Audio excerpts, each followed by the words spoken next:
Zülfiye, seni təbrik edirəm. Doğum günü mübarək, canım oğlum. Sen qızına mənim adım qoydun, mənim adım yaşattın. Seni yetim koydum, köçtüm bu dünyada.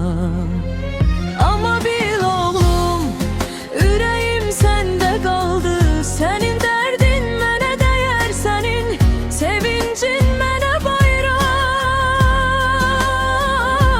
Sen büyüdün benim elimden uzakta, ama her nefesimde senin adın var. Canım oğlum, canım oğlum, seni çok seven anan. Canım oğlum, canım oğlum, seni çok seven anan. Doğum günün mübarek, yüreğim seninledir.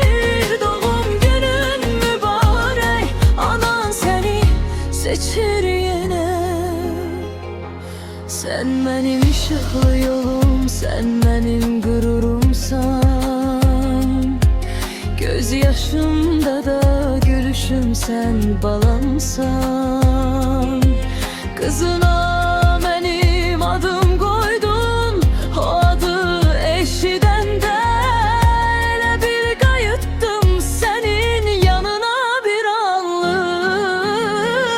Ama bil oğlum, yüreğim sende kaldı. Senin derdin mənə değer, senin sevincin mənə bayram. Sen büyüdün benim elimden uzakta, ama her nefesimde senin adın var.